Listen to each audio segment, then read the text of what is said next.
এই আমলটা যদি আপনি করতে পারেন তাহলে সারাটা জীবন আপনার বশ হয়ে থাকবে, সে কখনো আপনার অবাধ্য হবে না।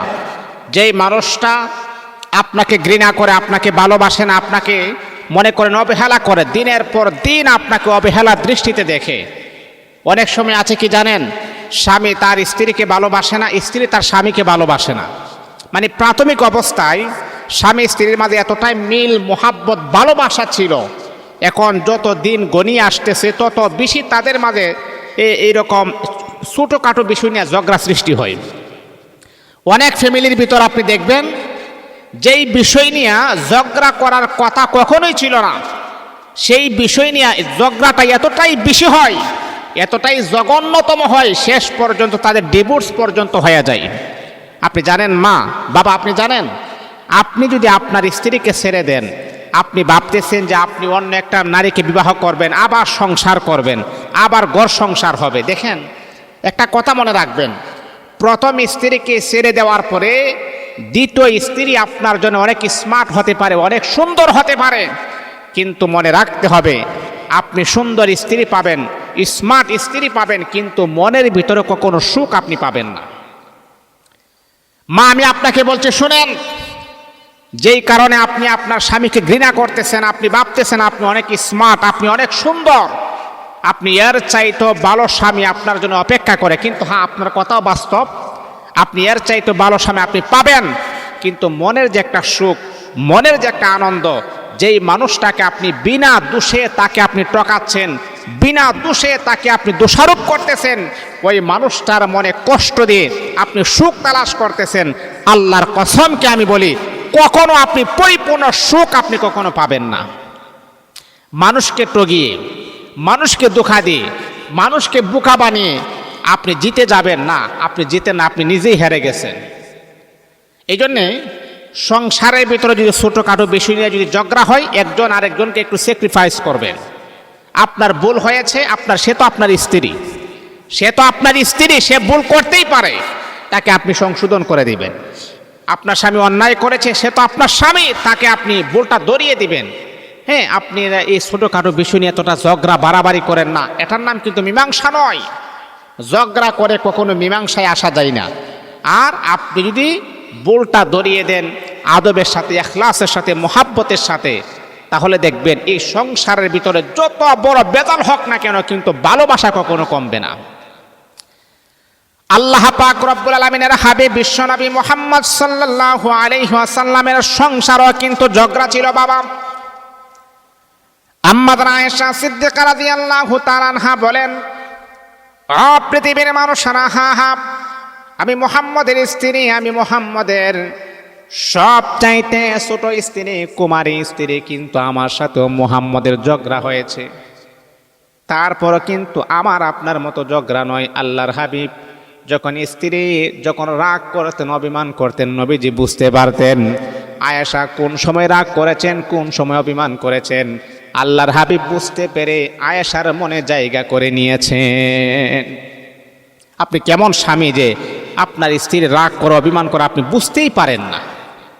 আমার নবী বলেন, আমাদের আয়েশা বলেন, আমার স্বামী মুহাম্মদ সাল্লাল্লাহু আলাইহি ওয়াসাল্লাম, আমি কখন রাগ করতাম, অভিমান করতাম, আমার নবী কিন্তু বুঝতে পারতো। সুবহানাল্লাহি ওয়া বিহামদিহি। তাহলে আপনি কেমন স্বামী? আপনার স্ত্রীর রাগ অভিমান করে আছে, তারপর আপনি তার রাগটাকে ভাঙান না, আপনি কেমন স্বামী? আপনার স্বামী রাগ করে আছে, আপনি তার রাগটাকে ভাঙান না, আপনি কেমন স্ত্রী?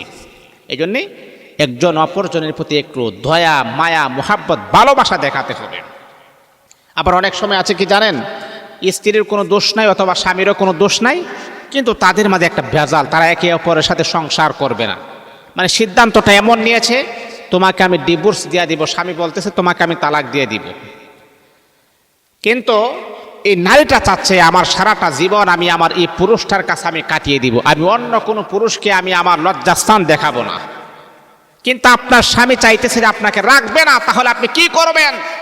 তাহলে মা, আজকের আমলটা আপনার জন্য, এই আমলটা আপনি করবেন, ইনশাআল্লাহ স্বামীর পরিপূর্ণ ভালোবাসা আপনি পেয়ে যাবেন, সারা জীবন সে আপনার বশের ভিতরে থাকবে ইনশাআল্লাহ।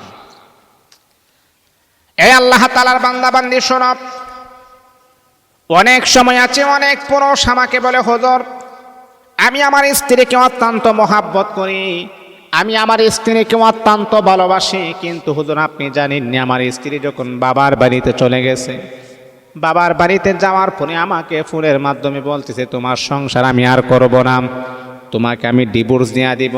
হুজুর আমি আমার স্ত্রীকে অত্যন্ত মহাব্বত করি, ভালোবাসি, হুজুর আমি কি করব, আমার স্ত্রীকে পাওয়ার জন্য আমি কি করতে হবে আপনি আমাকে বলেন। আবার অনেক নারী আছে এমন, হুজুর আমার স্বামী আমাকে বলতেছে সে নাকি আমাকে তালাক দিয়া দিবে, সংসার নাকি আমার সাথে আর করবে না। হে আমার মা ও আমার বাবা, তাহলে দুইজন আপনারা এই আমলটা করেন, ইনশাআল্লাহ আল্লাহ পাকের অশেষ মেহেরবানিতে আপনার স্বামী আপনার বাধ্য হবে, আপনার স্ত্রী আপনার বাধ্য হবে, এমনকি এমনভাবে সংসারটা মজবুত হবে তারা কখনো আপনাকে ছেড়ে দেওয়ার জন্য কখনো সে পাগল হবে না। এমনটা আপনি করেন, ইনশাআল্লাহ স্বামী আপনার প্রেমে হাবুডাবু খাবে, আপনার প্রেমে সে বশ হবে, বাধ্য হবে, সে আকৃষ্ট হবে।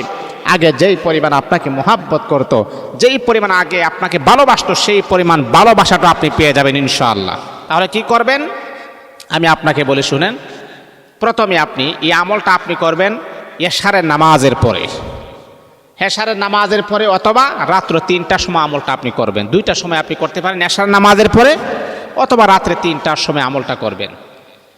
উযু করে নেবেন, কিবলামুখী হয়ে বসে 7 বার দুরূদ শরীফ পড়বেন, দুরূদ ইব্রাহিম যেটা আমরা নামাজে পড়ি। আল্লাহুম্মা সাল্লি আলা মুহাম্মাদিন ওয়া আলা আলি মুহাম্মাদ কামা সাল্লাইতা আলা ইব্রাহিম ওয়া আলা আলি ইব্রাহিম ইন্নাকা হামিদুম মাজিদ। আল্লাহুম্মা বারিক আলা মুহাম্মাদিন ওয়া আলা আলি মুহাম্মাদ কামা বারাকতা আলা ইব্রাহিম ওয়া আলা আলি ইব্রাহিম ইন্নাকা হামিদুম মাজিদ। এই দুরূদ শরীফটা 1 বার 2 বার 3 বার 4 বার 5 বার 6 বার 7 বার পড়বেন। তারপরে ইস্তেগফার করবেন 7 বার। আস্তাগফিরুল্লাহ রাব্বি মিন কুল্লি যামবিন ওয়া আতুবু ইলাইহি লা হাওলা ওয়ালা কুওয়াতা ইল্লা বিল্লাহিল আলিয়্যিল আযীম। এইভাবে ইস্তেগফার 7 বার পড়বেন, দুরূদ শরীফ 7 বার পড়বেন। তারপরে আল্লাহ পাক রব্বুল আলামিনের নামটা পড়বেন। কিন্তু মা আপনি শুনেন, আপনার স্বামী যদি কথাবার্তা না শুনে তাহলে স্বামীর একটা ছবি আপনি হাতে নেবেন, অথবা মোবাইলের মাধ্যমে যদি আপনার স্বামীর ছবি থাকে ডিসপ্লেতে ছবিটা নিয়ে আসবেন। তারপর আপনি ইয়া ওয়াদুদু ইয়া ওয়াদুদু এটা 41 বার আপনি পড়বেন। ইয়া ওয়াদুদু ইয়া ওয়াদুদু ইয়া ওয়াদুদু 41 বার পড়ার পরে যখন আপনি ফু দিবেন তখন বলবেন, আল্লাহ আমার স্বামী আমাকে আগের মতো মোহাব্বত করে না, ভালোবাসে না। আল্লাহ আমার স্বামী বলতেছে আমার সাথে নাকি সে সংসার করবে না। আল্লাহ তার অন্তরে আমার মোহাব্বত ভালোবাসা তুমি সৃষ্টি করে দাও, জাগ্রত করে দাও, যাতে করে আমাকে কখনোই যেন সে ছেড়ে না যায়, আমার সাথে সংসারটা যেন সে টিকে থাকে। এইভাবে বলিয়া 3টা ফু দিবেন। এটা হলো 1 নাম্বার, প্রথম ধাপ। 2য় নাম্বার হলো এই দোয়াটা পড়বেন, কোরআনুল কারীমের আয়াতটা 41 বার পড়বেন। ইউহিব্বুনাহুম কাহুব্বিল্লাহ ওয়াল্লাযীনা আমানু আশাদ্দু হুব্বান লিল্লাহ। 1 বার।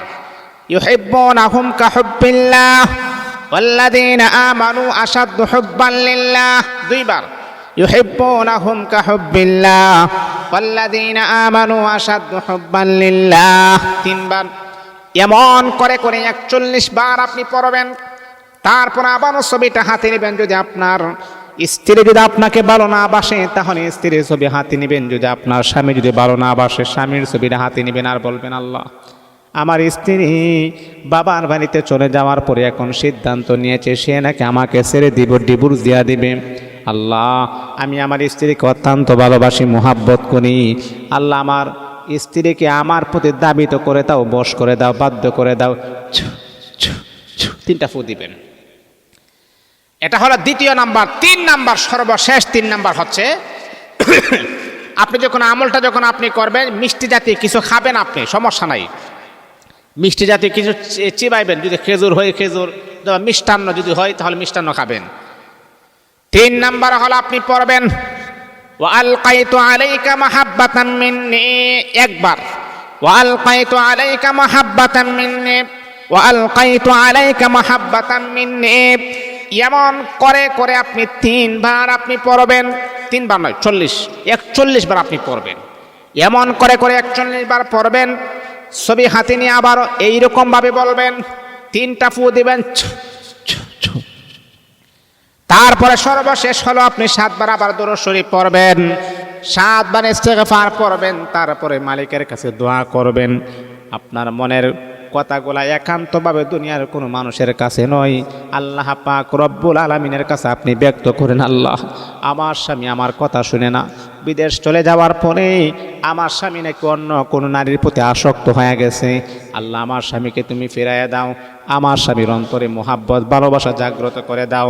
এমনটা যদি আপনার স্ত্রীর বেলা হয় তাহলে স্ত্রীর জন্য আপনি এইভাবে দোয়া করবেন। বন্ধুরে আমার, এমনটা যদি লাগাতার 21 দিন আপনি করতে পারেন, এর ভিতরেই আল্লাহ পাক রব্বুল আলামিন সুন্দর একটা রেজাল্ট আমার আল্লাহ আপনার জন্য দান করে দিবেন।